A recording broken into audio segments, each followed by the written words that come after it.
this gap between regular training and fight level training.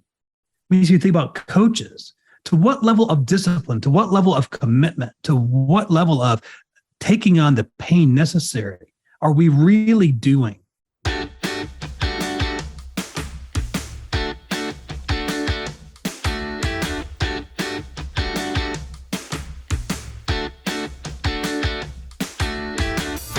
Okay, Coaches Commonplace book. Dean, good to be with you. Brilliant, Miller. Always a pleasure. So, Dean, before we started recording here, I was asking you about the cool background that you've designed for yourself there. I said, it looks like you've got a great new designer to help you spruce up your space. What's going on? Yes, full disclosure, green screen. Oh, look, my highlighter disappeared. Right? Green screen. It's magic. Oh, I was using the blurry background for a while, and I'm like, okay, listen, I can't go into 2023 with a continuation of this blurred thing. So I thought I found something new, Canva, and I told my kids, this thing's amazing. Even I, old man me, can do some amazing things here. And my kids are like, Dad, we've been using this for like 6 years. And I was like, what? Nobody told me. Yeah, so we're able to take our logo. My microphone just showed up. Not sure how I did that. Top 10, remember to smile. But the books are real, coaches, right? Books, those have got to be real, Dean. No, not real. No, the Pick My Brain. I want to talk about that when you're ready. Yeah, tell me about that. So Pick My Brain. I was reading that over your shoulder. Why this? PickMyBrain.world. If you're listening to this, hit pause, go dial this thing up. Is that the words? Go click it. PickMyBrain.world. Maxine Cunningham is the founder creator of this site and just has this vision for, Tim, how easy can we make it to share knowledge? So I think about the Kauffman Foundation has the Million Cups with the idea of every Wednesday you could be in any major city, I think at 8 a.m., and go have a cup of coffee and bring in entrepreneurs and solution-based individuals with those that want to invest, because the Kauffman Foundation believes that's how we make the world better. Yeah. Maxine, connections. Go ahead. By the way, just to jump in on that, I remember reading when I read the Steve Jobs biography by Walter Isaacson, when he got to the part about when Jobs bought Pixar, or that whole thing happened, that they were looking at redesigning the offices, and he got really hands-on in the layout because he knew that if he could create a space that would encourage these random connections between people in different departments, that it would benefit the company overall. So kind of what you're saying here is, whether it's in the world, whether it's in an organization, whether it's something we could do in our own home, bumping into, maybe our kids a little more often, that these kind of connections strengthen our lives, right? Yes, and I love the language that Maxine has chosen here, a pick my brain. I don't know, something about that, just the way that imagery resonated with me. And so you sign up, thousands already have, maybe even tens of thousands. And the site's getting better of, you can pick very, very specifically what you're looking for. My suggestion was, how cool will it be to have like a Spotify playlist of people? Like I want a fall, pumpkin spicy kind of a feel of people that I want to go pick their brains. And so let it pull out a top 10 list. So whether I want to do that over the course of the month or the course of a year, let me just go follow this playlist. So last night, the first brain I've picked, my brain's been picked 3 times now. Loved it. I picked this woman's brain. She's the first Iranian woman to win the world championship in kickboxing. And for 30 minutes, I have access to her to pick her brain. And I'm asking her all kinds of questions about that level of discipline, and winners want to win, and what's your relationship to not winning. Yeah, go ahead. Why did you pick her? And how much do you see about a person? Do you see their name and their credentials, or what do you see, and how and why did you choose her? Yeah. So each individual creates their own biography, and some of them are just very, very academic, and some of them are just very silly and more of a playful side. There was something about her and her bio and these pictures that she has. You're just intrigued to, I've got to know the story. Because she talks about when she first started her training in Iran, she had to wear the full clothing, the hijab, and fully covered while doing kickboxing. Wow. And so women in that culture, I'm not an expert there, but really of lower value. And just she's constantly being told, you can't do this. You can't do this. You can't do this. And not only did she do it, she won the world championship. Wow. So I wanted to talk to her. And so one of the phrases that she said, Bray, and I'll never forget it, of just how far off regular training is from fight training. So I know so many of us that ride our Peloton and I'm ready for the Tour de France. Yeah. Or I walk my neighborhood. I am clearly ready for something in the Olympics. This gap between regular training and fight level training means you think about coaches. To what level of discipline, to what level of commitment, to what level of taking on the pain necessary are we really doing? So she talked about how bruised her leg was, and yet her coach then had her do 500 more leg kicks. Wow. That's fight level training. Fascinating. Pickmybrain.world.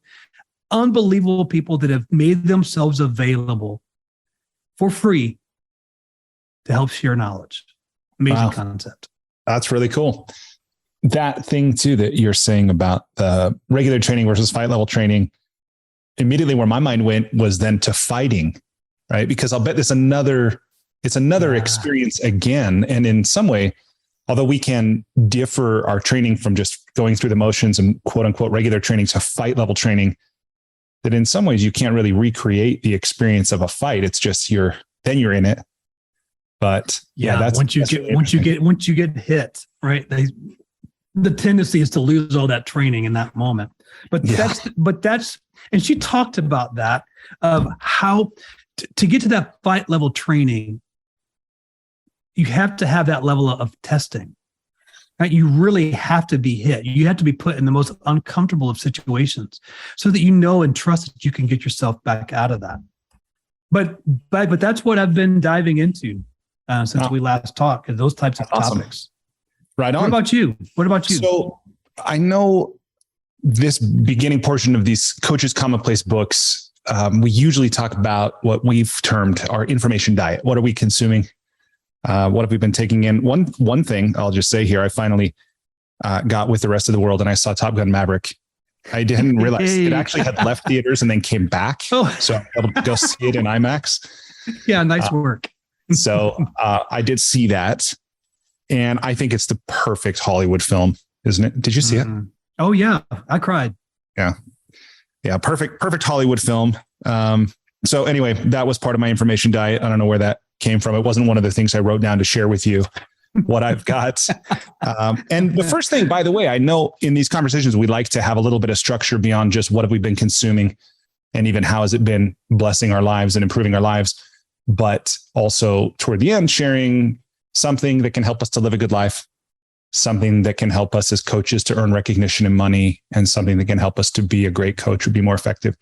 So the first thing in my info diet is actually, I'm going to jump ahead to the thing that I think can help us to live well, to live a good life. And it's what I've not been consuming. Somebody along my learning journey had introduced me to the concept of a not doing now list. Right. And so much personal growth is about doing more. It's about these tricks and these hacks and these, routines and systems and processes and practices and all this that we just add and we layer and we layer and we layer. It can become really, really stressful. And someone introduced me to this idea of, maybe there's a time and a place for that to be sure. But what about the stuff that you're consciously cutting out? What about something to create space in your life, whether it's for rest, whether it's for reflection, whether it's, for some other kind of growth to appear. But I actually follow that now of a not doing now list. So I have it. There's about 5 or 6 things on it. And from time to time, I have to revisit it. I get to revisit it and look at what are the things that I committed to myself that I'm not doing now that I'm actually doing now.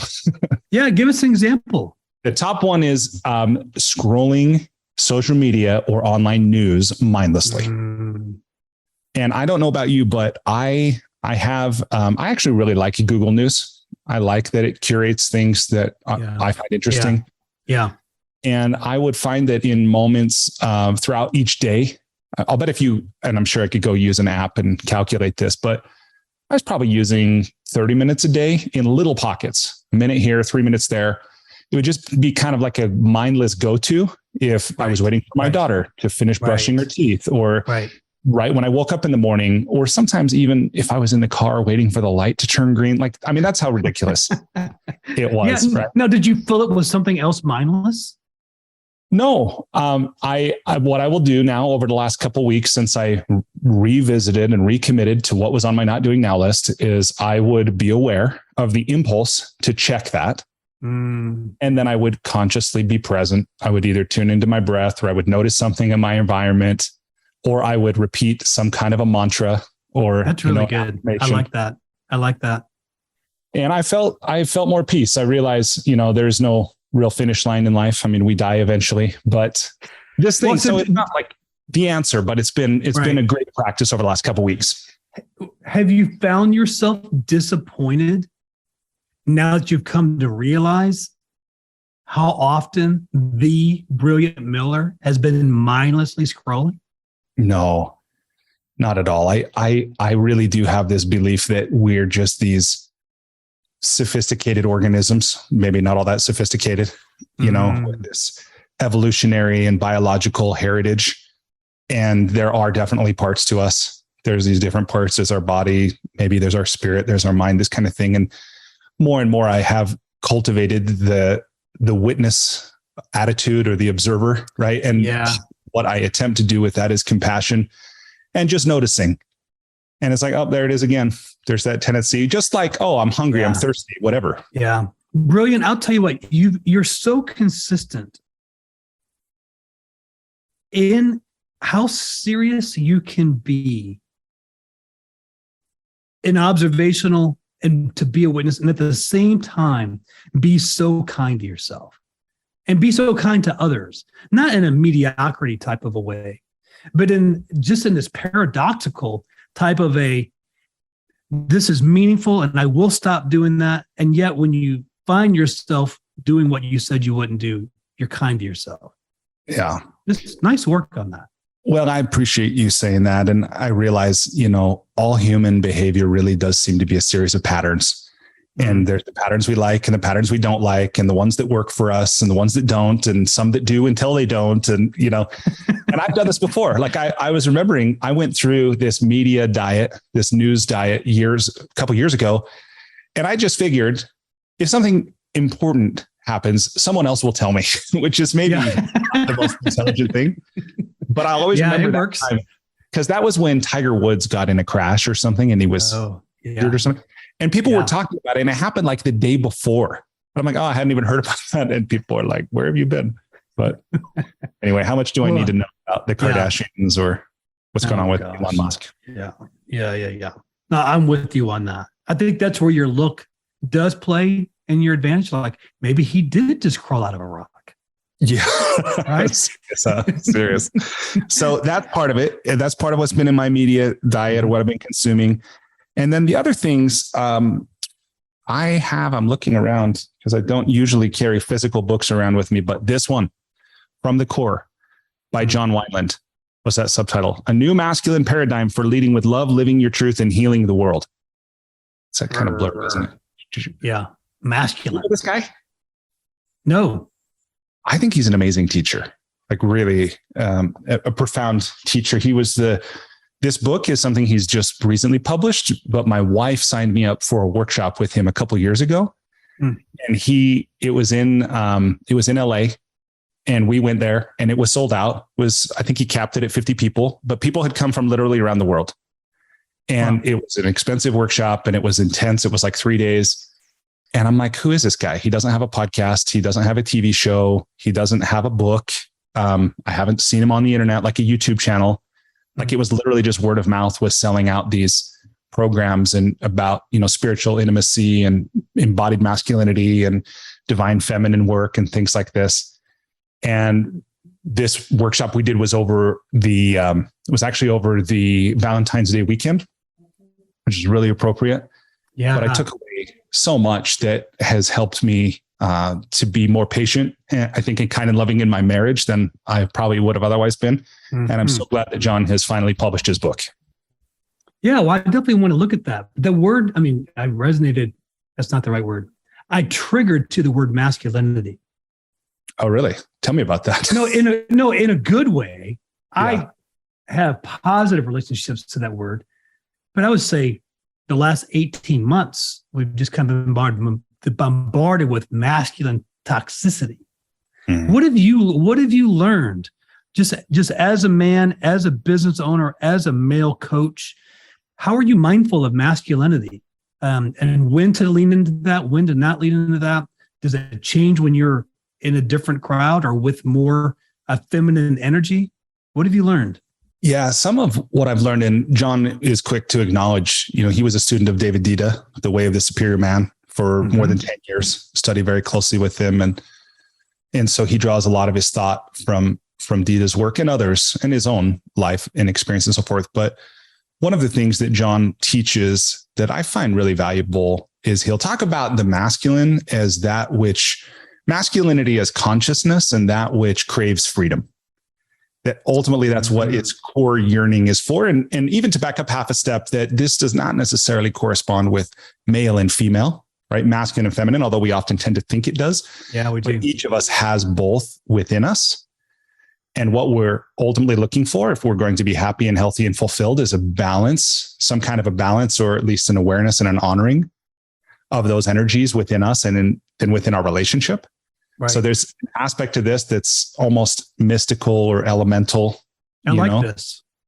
But I think that's true. And when he says then that the masculine's essential yearning is for freedom, and that's where anything that will impinge on a masculine oriented being, on their sense of freedom, is going to feel frustrating, stymieing, irritating, this and kind of freedom, not synonymous with selfishness.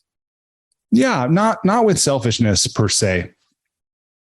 So that's a masculine orientation, and the feminine is of love, is of ultimately. So this really, I think, a beautiful concept of the masculine is that which creates space and structure, and the feminine is that which fills it. And that a feminine energy is not just about love, but it's also about flow and about movement and about the kinetic aspects of, okay, you have something defined, you have an evening, and the masculine brings structure to it. It's a time, it's a start, it's an end. And then the feminine aspect of ourselves, or perhaps of our partner, fills that with something. So again, it can sound a little esoteric right off, but John talks about these things in ways it's in the book. Yeah, it's in the book. So I'm going to get it. Okay. If you get, I'd love to talk to you about it and see what your thoughts are and what you apply. I will tell you this one thing that really has deepened the quality of my relationship with my wife. That John taught me when we did that weekend seminar was he would say, look, the feminine is always testing the masculine, partly because it's looking to know that the masculine is trustworthy. It's not just the masculine creates the structure, but there's an expectation, particularly from the feminine, that the masculine has an integrity to that structure. That I'll be home when I say I will, that I'm with who I'm with, that I'm doing the things I'm doing, like all of this, that there's a truthfulness to all of that. And so then what John said is, look, if you find yourself being tested, being challenged, being questioned by a feminine partner, it's not that it's not nagging. It's not, even complaining. It's not demanding. I mean, you could experience it that way, and many of us do. Sure. But it's that the feminine is actually showing you what the world wants from you, what the world wants from you. Like that. Yeah. It's confirming, it's clarifying, it's connecting, it's communicating. Yeah. Is it more fierceness? Is it more tenderness? Is it more truth? Is it, more vulnerability? And to see that and not just go, oh, well, this one person is doing this thing and then is this kind of person, but instead it's calling me to an awareness of where I lack integrity, or where, I'm maybe not as grounded as I could be, or as conscious as I could be. So I think that book's to me the right timing. We just dropped off our last youngest child at college, and now empty nesters. And this could be a nice reminder, refresh of kind of setting the tone in a new reality. I like it. Right on. Another way to look at our core. Yeah. All right. What's the title of the book? Remind me. No, it's From the Core. From the Core. From the Core. Yeah. Yep. Yeah. Good. So that, and then I've been reading a couple books written by a guy named David Cadavy, but he's written a couple books about creativity. And I mean, really, I think they're about living well, but it's about expressing our truth. So he's written one called The Heart to Start, Stop Procrastinating and Start Creating, Getting Art Done. That's the subtitle of that one. I like that.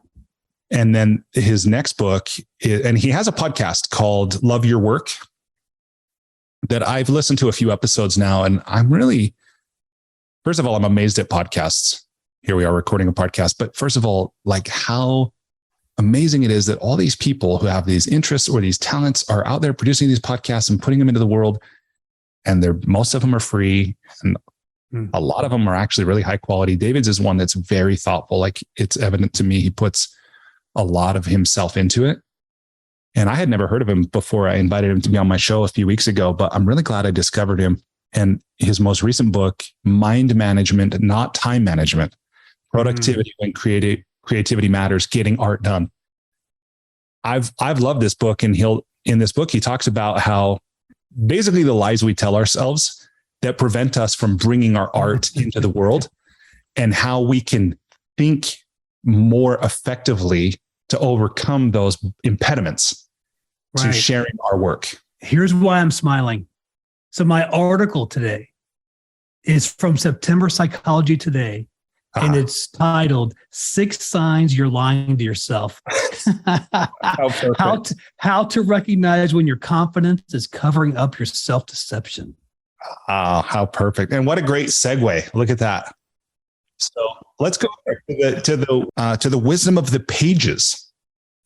Yeah. So Evan Parks, doctorate of psychiatry, specializes in pain rehabilitation. So 6 signs you're lying to yourself, how to recognize when your confidence is covering up your self-deception. I'm so curious because I still haven't scrolled down. So you haven't even now read that? No. Okay. So what's your take on this? How can you know when you're lying to yourself? Yeah. So I had lunch with my wife, and so she participated in this. So the first thing that kind of came to mind is, how would you know 6 signs? Ask your spouse and your friends. And sometimes you don't even have to ask. Sometimes they'll just tell you. Yeah. Where your confidence is covering up your self-deception of like, really? One more time? Yet again, you're going to make this promise? That's one that came to my mind. The other one is the mirror. So if you're making things around health related or diets or strength, I mean, if you look in the mirror, man, the mirror reveals, right? Get a full length mirror and reveal that birthday suit. The lie is staring right back at you. The other one we looked at is being busy versus being productive. Could be a sign that you're lying to yourself, that your confidence is covering up your self-deception. The fourth one is excuses or blame shifting. That there's always this reason why. I wanted to, but this happened and that happened, and it's not my fault. That would be the fifth one.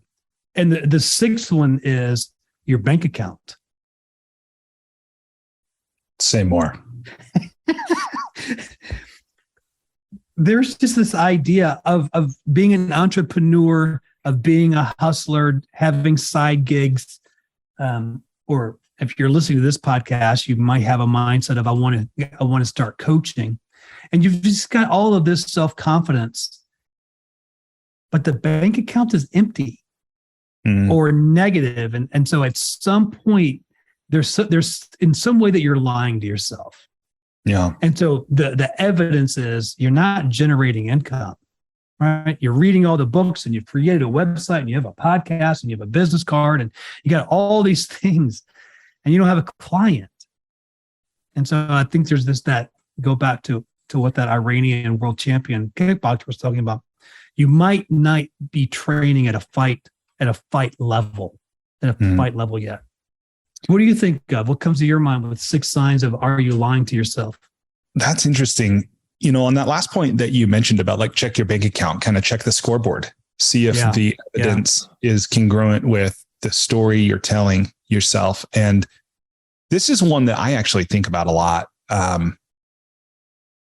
Like I'll think about, so I'm going to kind of digress for just a moment. I mean, it's still on this topic, right? But I'll ask this question a lot about, was Michael Jordan a champion before he ever won a championship? Mm-hmm.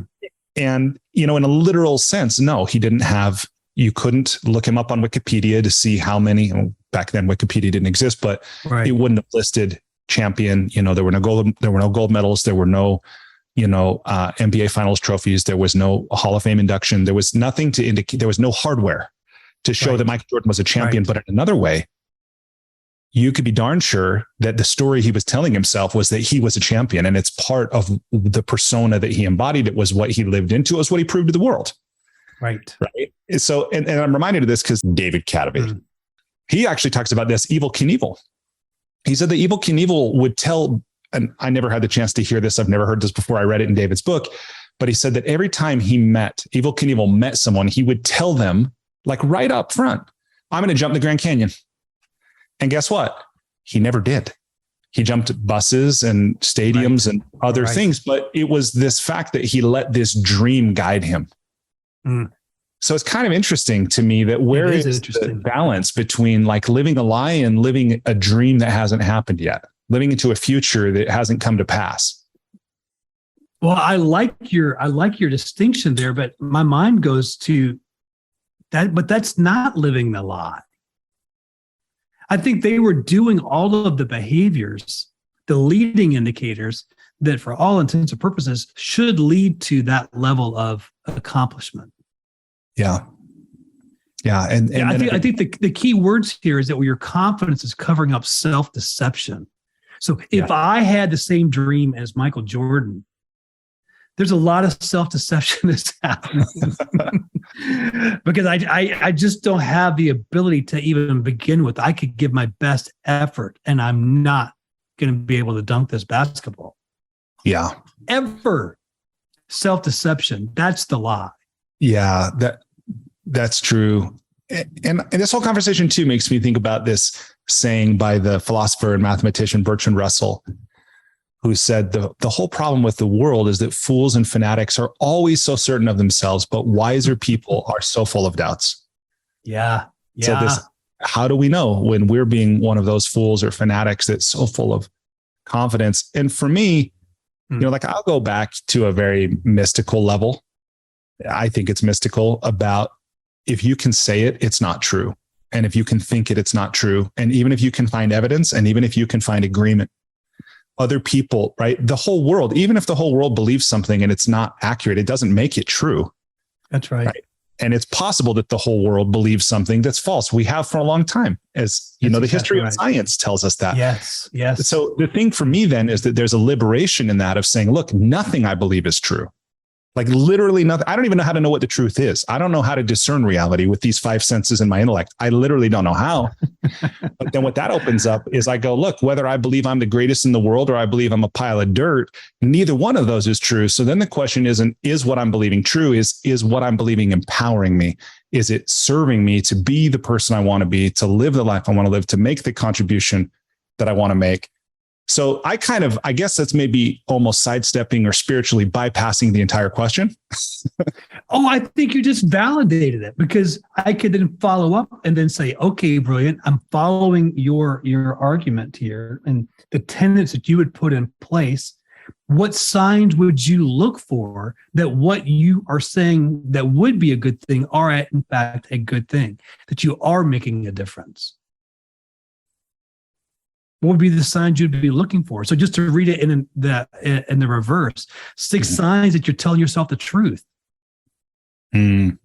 And that then to me, it goes to physiology. What am I feeling in my body when I say something, when I think about something, when I move towards something physically or a person? Am I feeling tension? Or am I feeling trepidation? Am I feeling tightness or openness? Is there a relaxation and a sense of expansion, or am I feeling contraction? Right. And to me, that's where the body mind, the body and the mind together checking in with, am I on course? Like, is this my path? Is this true? Is this my truth, so to speak? And am I feeling peace and relaxation? And Dean, I'm reminded, I just want to share this brief story. I have a client and a friend who signed up with a coaching program I did a few years ago. And when I asked him at the outset, how will you know this worked for you? What do you want to get out of it? And how will you know it worked?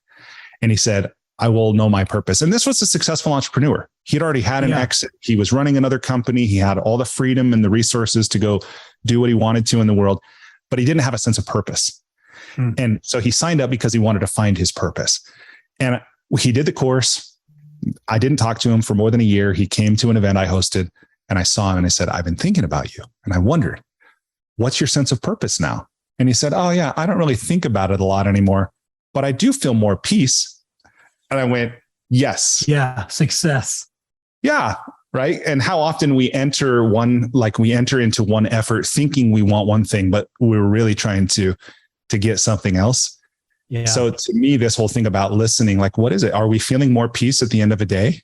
Or are we feeling frustrated? Are we feeling anxious? Are we feeling drained and burned out? That to me is a sign that we're, what is it? What did you ask? Like living the truth? Yeah. Yeah. Signs that you're living the truth versus signs that you're lying to yourself. The confidence is overreaching or covering self-deception. Well, I think about something that Marshall Goldsmith, our friend, says, these three questions of, is what you're doing having a positive impact on people? And a lot of people that you and I know would say yes. His next question is, if you were to do that and do more of that, would that make you uncomfortable? Or to tell people what you're doing, would that make you uncomfortable? And a lot of us say yes. And he's like, so what's more important? You helping and doing more for people, or your feeling of comfort? I think a lot of people want to say, well, it's better for me to go help people. It may not be the case, though.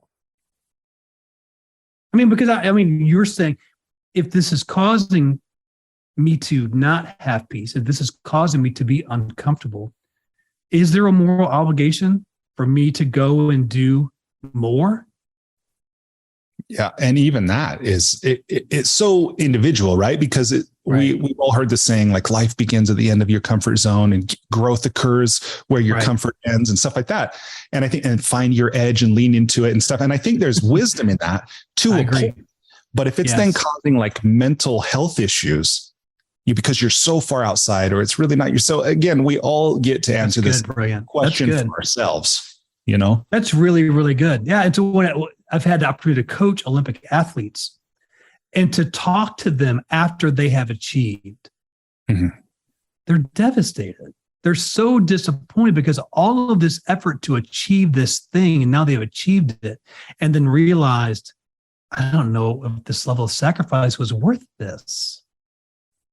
I mean, everything, back to that mental health aspect as maybe a sign to look for. Now, they're proud of what they've accomplished, but boy, there was a higher cost than they were anticipating. And then that great Western disease of I'll be happy when. Yeah. So then do you re-up with that next unbelievable, unattainable thing to go do that, to find your quote purpose? Yeah, great conversation. Yeah. So what does the author of this article say? Yeah, great. I was almost ready to transition to yours. All right, let's scroll down. So how to spot self-deception. Oh, this is interesting. So the first one is the weather cancels your plans. I wanted to be able to see your face when I say this. I love that. So all right. So what does she mean by it? Or what does he mean by this? So when you take a stand for something truly important, but a little bit of rain is not, and a little bit of rain is not going to stop you. Neither will the heat, cold, snow. It's kind of like, I guess, the mailman. You're lying to yourself if plans need to be canceled by something that's just mildly inconvenient, like the weather. Mm. Yeah, Thoughts? I've heard Father Gregory Boyle, the guy that started Homeboy Industries and works with, formerly incarcerated people in California. He refers to this as a no matter whatness, cultivating that sense. And, ultimately it's a will, it's a determination, a self-determination. So right. I think that's really interesting to be able to look outside ourselves and see if there's something in the environment that we're then using as an excuse to escape. That's pretty interesting. Yeah. Yeah. The weather. The second one, you have no plan. He says this should be obvious, but it's often not. I mean, so you have this idea of losing weight or getting in shape or writing a book or starting a business, and we don't have a plan. There's nothing written down whatsoever. You might be lying to yourself. That's actually very profound, because where my mind goes with that is actually to suicide, right? And people who are trained working with people who are suicidal, the question they're trained to ask is, what's your plan? And when somebody says, well, at 5:00 tonight, I'm going to go stand in front of a train or whatever, it's like, I mean, it was already serious, the fact that it ended the conversation, but the question, what's your plan? That's good. It's a great reminder. That's a great reminder. All right. Third one, you don't really know yourself. So do you know what kind of stories your mind is telling about you and who you are? So we need to catch these automatic thoughts and focus our attention on the person. We need to become the direction we want to head. So yeah, what did you hear in that? I just think none of us know ourselves. If we're honest, we might know some of our habits and tendencies and preferences and so forth. But I do think about the Abraham Maslow quote about we can step back into safety or forward toward growth. Like in any moment, we have two choices, and growth must be chosen again and again, and fear must be opened again and again. Right. Yeah. What I hear in that of not knowing yourself is the negative talk of, well, I always fail when I make a plan, or I never do this, or I always cheat. That self-talk as opposed to changing this to that idea of yet, right? I'm not good at this. Well, yet. Right. To leave it open for, because you can be telling yourself a lie that you can't do it, and that you have these struggles and you have to protect your ego. All right. The fourth one, you have a weak choice muscle.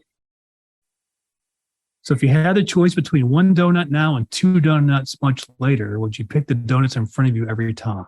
Oh, this is back to the marshmallow test, the delayed gratification. So you're not making good choices, is what they're saying. And then the fifth one is you don't see your options. So one of the struggles we have with choices is not seeing them. So we automatically move away from discomfort, usually in ways that are not helpful in the long run or healthy. That, to me, that's totally congruent with you don't have a plan. Like if you have a plan, everything becomes like you can use anything toward the realization of your goal. Yeah. Otherwise, if I don't have a plan, then it's just, I don't have any options. It is what it is. And then the last one, you lack accountability. And so the more to invite people into your lives to help with the change process. And there's coaching 101. So one of the best things you can do to keep yourself going is to join others who are on the same journey. Yeah, I totally agree. I mean, that's the whole Buddhist thing of the Sangha, the community, joining with the people. And that one to me is interesting because like if you look, I can't name any offhand right now, but there are examples, and this is throughout probably every industry, that people come together and, whether they're writers, whether they're film directors, whether they're visual, painters or other visual artists. And then it's like, there's a circle, like a coffee group or a book club or something. And then like half of them become household names, but the other half or more in many other clubs and groups besides, they never become famous or successful, quote unquote, successful. So I think what I'm trying to say with this is, I think there's some value, very much there's some value in joining with other like-minded people who are striving for what you are. but there's also the possibility of falling into the like, ain't it awful club. Like, oh, we'd all day someday we're all going to make it, you know? Yeah. Yeah. So choose wisely. Yeah. Right. Misery does love company. Yeah. And I'd never heard this saying until I interviewed someone who's in the MG 100 also, David Burkus. Oh, yeah. Tulsa, Oklahoma. Yeah. But David was the one who said to me, he said, show me your friends and I'll show you your future. It's like, I never heard that before. Yeah. And I think there's a lot of wisdom in that. And then back to that exact point of you lack accountability. That's profound. I mean, just verbalizing, like having a plan, saying something out loud, writing a goal. And that's the story in Think and Grow Rich, where Charles Schwab went to I think it was a steel factory, and they had no quotas. They had no goals. Right. And then he wrote a number on the concrete with a piece of chalk. And then all of a sudden the productivity went up simply because they had a goal. Yes. And they wanted to beat it. But then in our lives, so the power of declaring something, stating it publicly, quantifying it, and then having some kind of accountability structure that's going to help keep us true. Right. Yeah. And to avoid these little nuanced excuses like the weather. That's right. Because, man, if you can't get past that, then these other wise sayings don't even really come into play. Yeah. Not even a little bit. Okay. Sure. I'm so curious. What'd you find? So what I found was in Success Magazine. So my wisdom of the pages this month comes from Success Magazine. And the article it featured the former monk, now best-selling author and coach, Jay Shetty, who wrote the book, Think Like a Monk. And the article was all about Jay Shetty and building a personal brand. So this kind of, I guess, could cover be a great, earn recognition and money, falls under the earn recognition money. Right. The things that stood out to me about this, I thought was pretty interesting distinction. So in the article, it was one of these that was almost like a profile where, the author of the article was with Jay during a photo shoot. And earlier that day, they'd been in New York City and Jay had been on the Today Show. And then, they were in this event space where Jay's getting his hair done and, he's able to talk while they're prepping for this photo shoot. And in this article, the author describes that Jay, when he was on the Today Show, he's asked by the producers, what do you want us to put on your lower third? What do you want us to put? In other words, what do you want us to put on the screen when we have the little overlay that describes who you are? Right. And they put something like mindfulness expert and best-selling author. And Jay talked about how those are really vehicles. What he wishes they would have put instead was his purpose, which is to help. I think Jay's purpose, he said, was to help. It was some number. I forget the number. It was like 100,000 people or 1 million people find their purpose. That's Jay's purpose at the moment, or what he's declared. Okay. But I thought this was interesting that he distinguished between describing oneself in terms of one's purpose and in terms of one's role or title, and seeing that title or that role as merely a vehicle for the purpose. Okay, I can get there. So I've thought a lot on this. Like when I studied with Jack Canfield more than 10 years ago, and Jack, he teaches these foundational concepts of personal growth and good living and so forth. And of course, purpose was one of the modules. And I wrote this big flowery statement. He had this process to go through and articulate your life purpose. And I did, and I used it for years and years. And then it wasn't until the last couple of years that I thought, what if my purpose was just to be happy and help others be happy? Like, what if that was it in any moment? And what I love about a purpose is that, again, kind of like that conversation, the weather doesn't derail the purpose. Right. External circumstances don't need to but in any moment, that purpose is available to me. Now, some conditions or situations make it harder to be happy. Right. Or maybe to help others be happy. But for me, I just thought, man, that could be a pretty cool life purpose. I like that. I coach to this idea of you should have a goal for every conversation. Do you think that's possible for you? It's possible. Sure. And if you did, what is it? Like, what would be the default goal for every conversation? Man, immediately what I think of is there's at least three kinds of conversations, because there's the kind of conversation I just want to enjoy. I just want to interact with someone. I want to relate with them. I might want to show them they're important to me. I love them. I care about them, that kind of thing. But at the core of that kind of conversation, I just want to enjoy it. Then there's conversations where I want to learn something, or I want to become something. Mm-hmm. I want to know, how did you sell so many books, or how did you start your podcast? So there's like these conversations that there's very much an outcome I'm looking for. Right.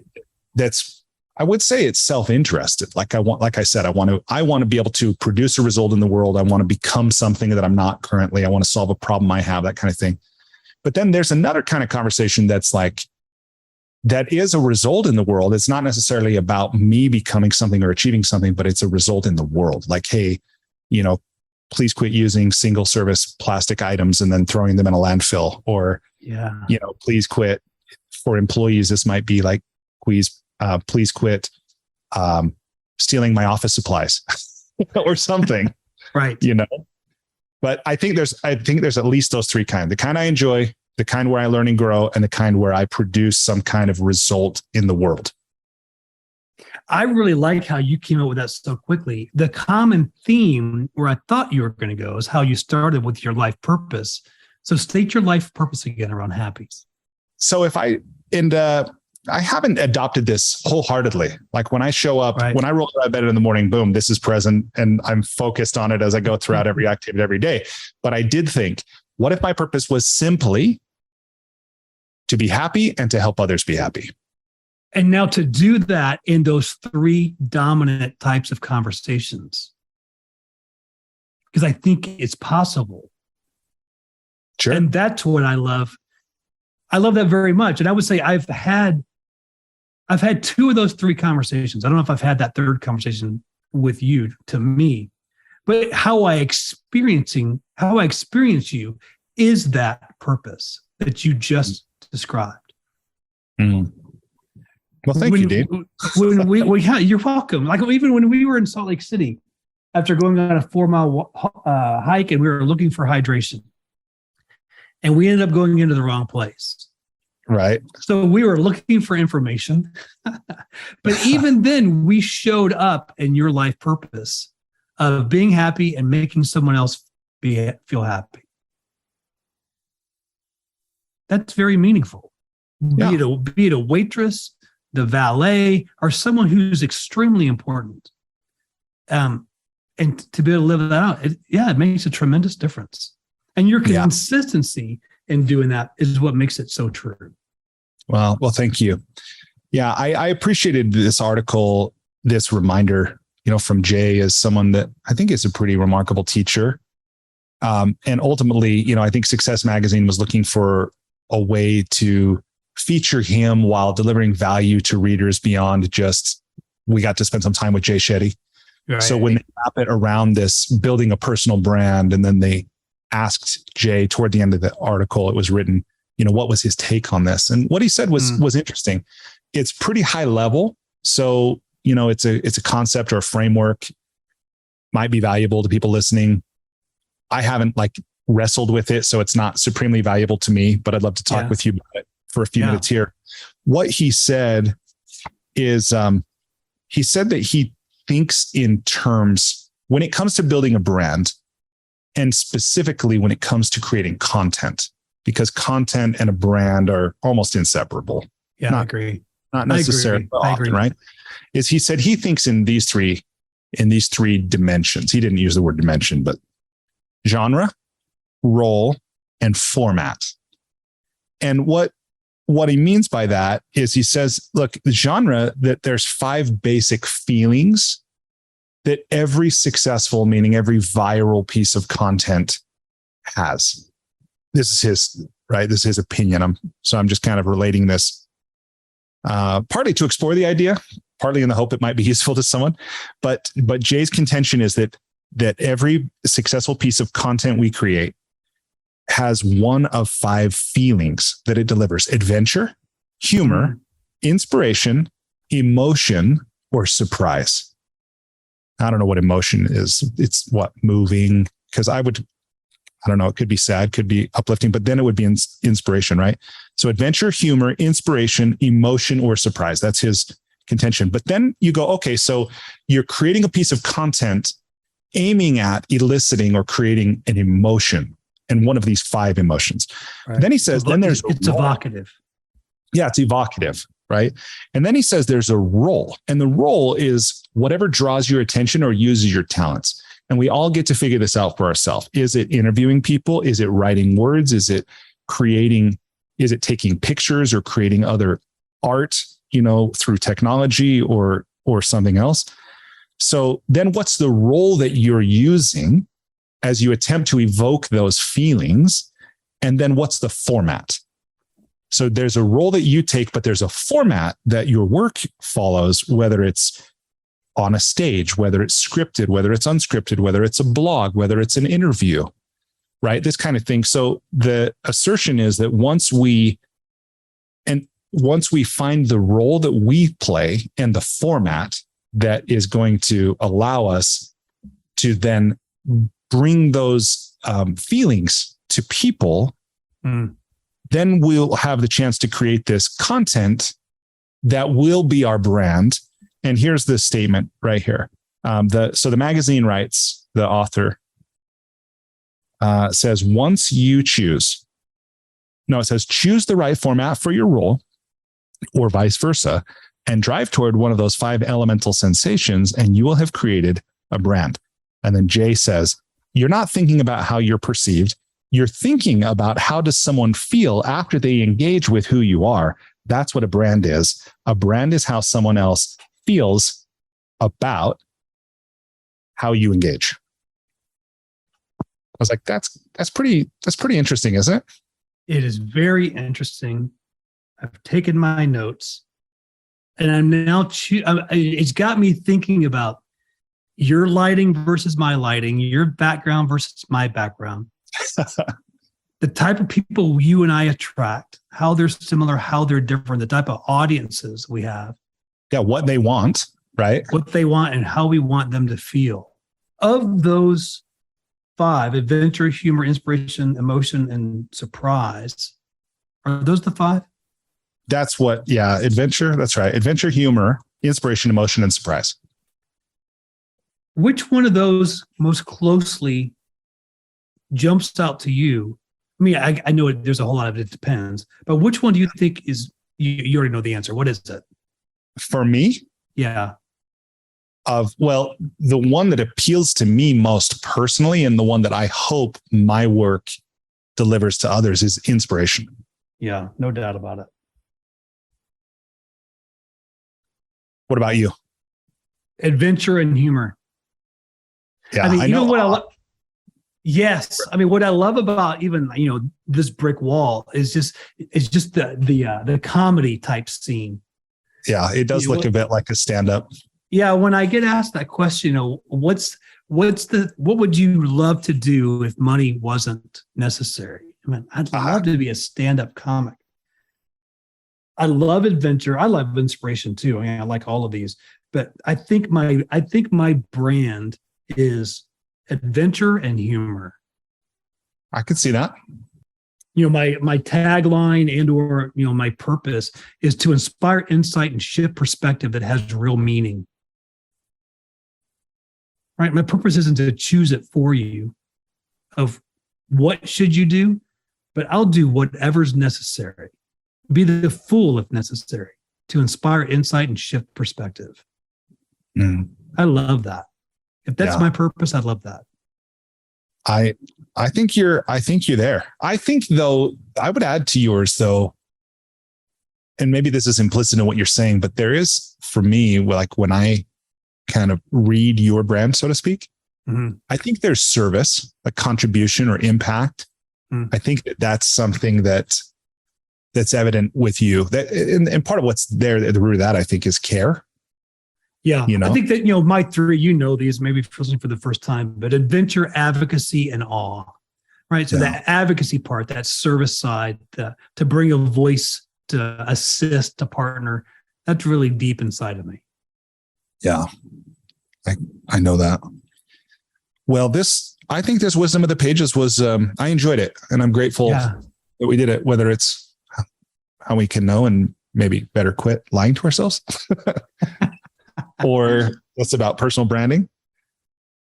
So I thought that was cool. And then I know we're just about at the end of our time. So what shall we end with? Do we have something we normally end with? I know we didn't get through everything, but just your 3 questions, around living a better life or recognition or money. How to live a good life, how to earn recognition and money, and how to be a great coach. And we've covered a lot of that, I think, in our conversation already. But with anything that brings up for you, Dean, what would you like? What's maybe our final thoughts, or what would we like to leave people listening with? Something that's been on my mind, hearing a lot about emotions and what do we do with these emotions, and even, just these roles and the genres and adventure and humor and inspiration, surprise and emotion. Here's what Plato would argue: that emotions were a source of disorder and should be controlled by the rational part of the soul. And then Aristotle agreed, and then went on to say that the irrational passions are like disease, which infect the soul.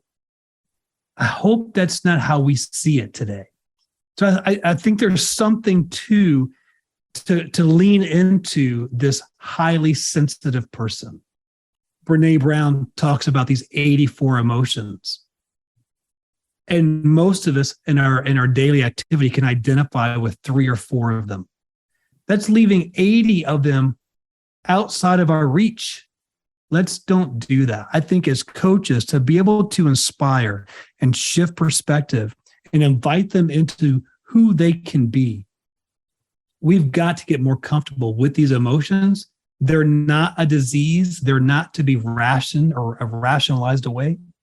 We need to get comfortable with those and finding our true expression in that emotional wheel. I'm trying to get better at that. I hope you're trying to get better at that as a listener. Yeah. That's powerful. I heard it said once that emotion is life, right? And that emotion is what moves us, right? That same root of, and I think the Latin emovere, which is like to move out, is the same root as emotion. And looking at the emotion as something that has a message and that has a motivation, and honoring that and not trying to shut it up or deny it. I think that's a really beautiful message. I think it's important for our own health and enjoyment, because some emotions are their own reward. Just feeling gratitude, feeling joy, feeling playfulness or curiosity. Other emotions are painful, but if we interpret those as, hey, there's a message here and even a gift. Yeah. So good. Brilliant. Emotion is life. Powerful. Yeah. What a great way to end. Yeah. And the thing that I would say too, that I think goes right along with what you're saying is about, and this to me, it even transcends the Jay Shetty, the genre role, the format, like all this is authenticity. And it's an overused word, but allowing ourselves to be ourselves, in public, in private, and we won't always be the exact same person in every moment, in every situation, with every group of people, but that there is an essence to us and there is a truth inside us that is seeking expression, and being willing to share that with other people, for its own sake, for our own sake. This is the thing David Kadavy says. He talks about how our ego is always at odds with our art, and that our ego is intended to keep us safe, but our art is seeking expression, and that we will never become self-realized or self-actualized without making our art, without putting it into the world, because it's the truest expression of who we are. And I love his description of that his ego is like the shell that his art is trying to break out of and his self is trying to break out of. Yeah, great imagery. Yeah, it's really, really beautiful thing. And being willing to allow that part of ourselves to be seen, and whatever those emotions are that are driving it, and not to make ourselves wrong for any emotion that we feel, because all emotion, this was something that I heard too about every emotion. All emotions are human. They're not always all healthy, but at a time, every emotion is healthy. Every emotion is appropriate. Now, there's times that we can get stuck in patterns of emotion and they can become dysfunctional and they can become healthy. But allowing ourselves, and John Wineland, by the way, this was a thing in that workshop, back to John Wineland, that he said on the other side of any emotion felt fully is peace. And it's when we don't allow ourselves to feel the depth of whatever it is that's yearning to be felt, that we get trapped in these like modes of existence that are less than fulfilling, less than peaceful. Amazing. Brilliant. Thank you. Thank you for today. Dean. Yeah, it was my pleasure. And I know we're at the very, very end of our time. And I have another project that I want to ask you about. And maybe we can even shift some of these if we keep going. Yeah. So let's talk more about what the future of the Coaches Commonplace book is. And I want to talk with you about one project in particular I'm interested in pursuing that maybe you can be a part of, or an accountability partner for me in, or something like that. I'm intrigued. I'm leaning in, my friend. Okay. Well, next time, that's the teaser. Woo-hoo. So, all right. We'll talk again soon. So thank you, Dean. And thank you, everyone listening.